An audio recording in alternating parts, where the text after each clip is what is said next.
This assessment tells us that HA, an unknown acid, is strong and asks us what we can then learn about the conjugate base A-.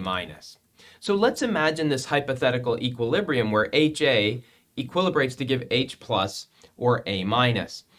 If the HA is considered a strong acid, that would suggest that this equilibrium is favored to the right.